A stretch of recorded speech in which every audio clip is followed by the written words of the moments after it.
Does Christopher Watkin's incredibly ambitious new book accomplish what he's trying to do with it? Is it a fair reading of postmodern philosophy and critical theorists? Is it comprehensive? Is it too unwieldy? Is he trying to do too much? Or does it succeed? Well, there's a lot of questions and even more I could ask about this really interesting and long and ambitious book. Let me tell you what I thought. Welcome to Books and Big Ideas, what I'm reading, what I'm thinking about, with Joel Wentz. All right, I just finished the new book by Christopher Watkin, published by Zondervan Academic, called Biblical Critical Theory. It's pretty long. There's a lot going on in this book, and one of the reasons I've actually been a little slow to get another review video up is because I've been working through this one. So let me get into it and just tell you what I thought in my normal framework and categories of the main idea, the research behind it, the readability of the style, and then ultimately the reasonableness of it. So let's dive in. The main idea of biblical critical theory is it's a fascinating and a fascinating premise, and honestly, it's one I kind of wish I would have thought to write myself. And the idea is this: is that every critical theory school of thought, whether that's a critical feminism, I know critical race theory is not technically under the Frankfurt School of Critical Theory, but let's say critical race theory is another example.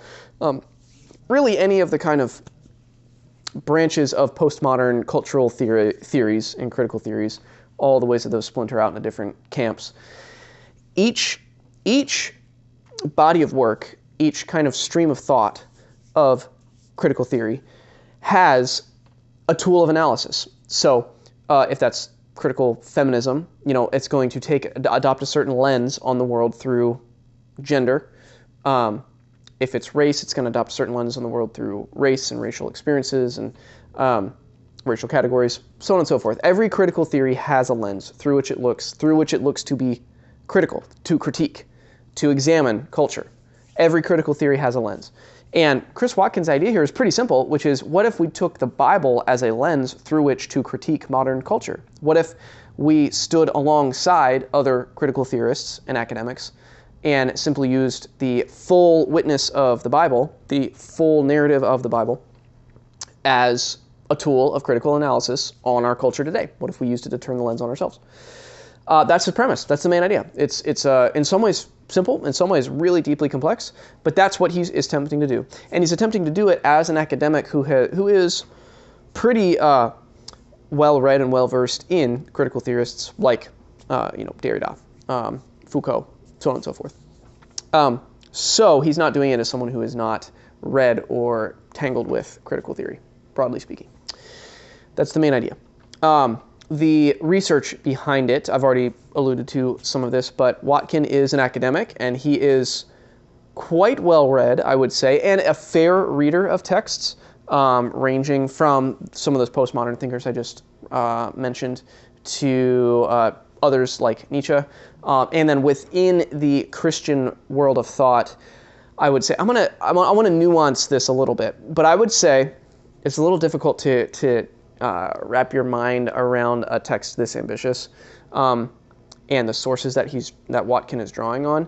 I would say that within the world of kind of Christian theology, particularly Euro and American theology, I would say he is pretty well read. So by that I mean that he draws pretty deeply on a range of thinkers from Paul Ricoeur to David Bentley Hart, to Cornelius Van Til, to just a range of kind of he interacts a good bit with Tim Keller's not a philosopher, but he interacts a good bit with Tim Keller. So right away those names, that's just like a kind of slim, Augustine. He draws really deeply on Augustine. That's within the Euro-American world of Christian theology. That's a pretty Jacques Ellul. That's the one I was forgetting. Jacques Ellul. So put Cornelius Van Til, Jacques Ellul, David Bentley Hart together, and Augustine, that's a pretty wide theological range of sources, and he draws deeply on all of them. He reads them all deeply alongside people like Derrida and Foucault and other continental European theorists. He draws really deep on them and reads them well and represents their thoughts well, I would say, and fairly. And so, in a sense, it's a pretty wide range. of thinkers that influence this approach that he's taking. But there are, and I'm not using this I'm not using this critique as like a cudgel or a bludgeon or something, but there are much fewer women academics represented in his sources. There's definitely a lot fewer non-European, non-American theologians represented in his sources, and he acknowledges that in the conclusion of the book. So again, that's not like, sometimes that critique can be used as a cudgel to dismiss or invalidate someone's work, and that's not what I'm doing here, but it is noticeable. And there's an ironic thing going on here, but it's noticeable because of the otherwise broad range of his sources. So theologically, within that Euro-American kind of world, it's very broad, and the broadness and the breadth of those sources almost made me realize, like, wait a minute, there really aren't many people outside of that broader umbrella here, and there's a lot of other people you could draw from. So in a way, and I'm gonna say more about this probably in the Reasonableness, but in a way, the book is almost a victim of its own ambition, because its ambition is to be so broad and such a big swing that the breadth of it makes you realize the things that are missing, if that makes sense. So I really don't want to overstate that. I don't want to mean that as too harsh of a critique. It's an observation that I made because I was reading it, and I was paying a lot of attention to his sources and his footnotes, because I was impressed by the way he was representing the sources he's reading. And then it started to make me think, well, what about this voice, or what about that voice, or why isn't Willie Jennings' book, referenced here, especially in a book about critical theory, for one example of a non-white theologian. I wish liberation theology was James Cone. He doesn't reference James Cone at all. He references Gutierrez a little bit. Again, and more of the feminist theology isn't really represented at all. So again, I really don't want to make that too harsh of a critique, but it is something that I noticed, again, because of the breadth, the otherwise really excellent breadth of the resources he's drawing on. And because he's trying to do a really holistic presentation of the Bible interacting with all of culture today, I think that's another reason why some of these gaps, I noticed them. So this is a lot more time than I typically spend on the research section of a review, but nevertheless, I think it's a really interesting kind of wrinkle in kind of the experience of reading this book. Again, take that for what it's worth. That was my response to noticing the research that he did behind it. I still think he's a very fair reader. He's a very clear reader of texts and interacts with them well. Does not strawman or misrepresent people, I would say. Okay. The readability, really quickly on this, is a remarkably readable book. That's for a few reasons. I think that I don't know if this was him or Zondervan or what. I haven't read any of his other work, so I don't know if he is an approachable writer, but it felt like the style was intentionally tailored to an audience that would not really read the primary text that he's citing. I think it was tailored to be more approachable and accessible to people who are not going to read Foucault, or not going to read Nietzsche, or not going to read Paul Ricoeur, So if you don't know those sources and are intimidated by reading the sources, this book it's very, very long, but chapter for chapter, it's very readable. He also uses charts and graphs and symbols and kind of pictorial representations of ideas quite a lot more than on other books that are like this. At first, I found it a little almost obnoxious, if I'm being honest, but by the end of the book, it grew on me, and I started to appreciate what he was doing with some of the imagery, especially the diagonalizing of two opposing viewpoints. He uses this motif of taking what culture poses as two ideas and then drawing a diagonal line between them in a way that the biblical view kind of cuts through them. Stuff like that I found helpful by the end of the book, even if it wrangled me a little bit at the beginning. But the readability is very, very high. It's very approachable, especially for how ambitious it is, and especially for how much kind of academic philosophy he's drawing on. Super, super readable. Lots of stories, anecdotes, analogies, things that kind of draw you in, things that help you kind of wrap your mind around the very heady ideas he's interacting with. So that's what I'd say about the readability. And finally, before this review gets too long, it's a long book, so it's hard to keep a review short, but finally, the reasonableness of this book. Oh man, I really, really wrestled with how to summarize my thoughts on biblical critical theory, because I have a lot of thoughts. As you can imagine, a book of this size and scope and this ambition. So that's the first thing to say, is that this is a wildly ambitious book to do, something to do in a single volume like he does. It really takes a big swing, because he is trying to basically take you through the biblical narrative. He's trying to present a coherent, comprehensive biblical theology that takes the entire canonical witness seriously. He's also trying to respond to specific cultural issues in each chapter. So he's trying to take these biblical theological ideas that are coherent within the whole corpus of Scripture and make them make sense within kind of the biblical narrative, and then also explain how they respond to specific ideas that are in culture and specific thinkers and philosophers that are in culture right now, and critique those ideas and pose a biblical alternative. And he's trying to do that through, again, the entire witness of Genesis to Revelation. It's a lot. It's a lot to do in one book.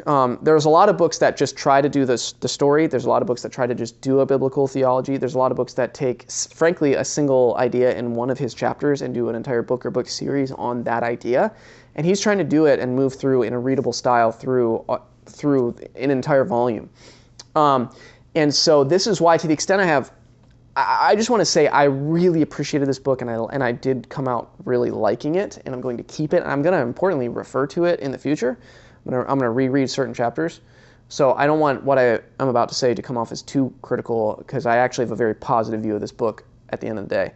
But I am wrestling with some tensions about whether or not it was wise to do this in a single volume, or whether it would have been wise to do it in a series of books, possibly, or do a deeper dive into some of these specific issues, because I very frequently had the experience when I was reading a chapter, the chapters on sin, trying to recover a robust biblical traditional doctrine of sin, and compare that to how we think about how kind of our functional anthropology is today, how we think about humans and human capacity today.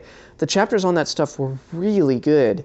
The chapters on the incarnation, and he teases out the implications of the incarnation for a materialistic Western worldview and what that might mean for us today. Really good. He has this idea of parallax living, which is this idea he teases up when it comes to living in the church, living in the kingdom now and not yet, in pointing towards eschatology. Really, really good. So there's lots of really good stuff, but I frequently had the experience where I'd end a chapter and I'd think, I really want a book on this, this one specific thing he teased out in this chapter. I'd like a book on this, as opposed to moving on to the next thing. That being said, now I'm going to critique my own critique. This is why this is such a complicated thing to wrap your mind around. Maybe ultimately that's what the point of the book is to provoke a kind of wrestling match, like I'm kind of modeling right now. But the critique of my critique is that there is at the same time something that you can only accomplish in a single volume, and seeing the breadth of the scriptural witness, and precisely seeing how the entirety of the biblical canon actually does speak to every cultural issue today. The fact that from Genesis to Revelation, there's something through the lens of Scripture that you can respond to every single issue going on in our culture today, everything we're wrestling with, from things like AI to, of course, sexual ethics to identity issues to, just all of it. The fact that you can look through the lens of Scripture and have a response to everything that the culture can bring up, that is a pretty powerful reading experience to go through beginning to end, Genesis to Revelation, and see modeled for you a way to respond in a true biblical sense, not in a proof texting way, but in a true holistic biblical sense to everything going on in our culture. That's a pretty remarkable thing to experience in a single book, and there's a way that reading it in a single volume as opposed to a series of books that do a deeper dive on different topics, I get how there's something that comes out when you get it in a single book like this that you couldn't get otherwise. So this is why my feelings about this book are complicated. And then I also do want to say as well that I think at the end of the day, here's why I appreciated this book, and here's why I came out thinking very positively about it. I think more than anything else, Watkin here, and I was not familiar with his work before reading this book, but I think he demonstrates a really admirable intellectual posture in today's culture and today's climate, particularly as he's actually quite conservative theologically. He's quite a conservative Christian in terms of the truths that he affirms and the historic Christian traditional ideas he affirms. He's quite conservative in that sense. And yet he models a generous, thoughtful, lighthearted, joyful posture towards culture and towards the world and towards the possibilities of what we can know and the possibilities of what we can intellectually engage with as Christians in our climate today. And that posture, modeling that posture the way he does in his writing and the way he does in his engagement with different ideas, a lot of provocative, a lot of potentially controversial ideas, the way that he engages them with that spirit of generosity and really intellectual curiosity and courage, his modeling of that in this book is really commendable, and I appreciated that so much. This is not remotely a culture war text at all. I would not put it at all in a polemic category. I would not put it all in books, Christian books that engage with critical theory in a shallow way or a way that's combative. It is not even remotely near any of that. And so for that, I found it incredibly refreshing. And that's one of the major reasons I can commend it, and I'm keeping it, and I'm going to refer back to it. And actually, some of the sources that he points to are sources that a few things I was not aware of, and so with his breadth of reading, I'm going to actually do some more research myself. Even with some of those caveats I said earlier in the research chapter, some of the areas that I wish that the book would have been more robustly kind of engaged with. Which again, he does acknowledge himself in his conclusion. He acknowledges a few areas of research that he's not well versed in. So again, take that for what it's worth. But that all being said, I think that posture he models, I think the comprehensiveness with which he engages a truly biblical theology from first page to last page, the way he interacts with so many different cultural ideas, and the way that he gives you a lens through which to look at certain ideas in our culture today and hold them up next to what a biblical witness would say. I think it's a really, really pretty remarkable achievement.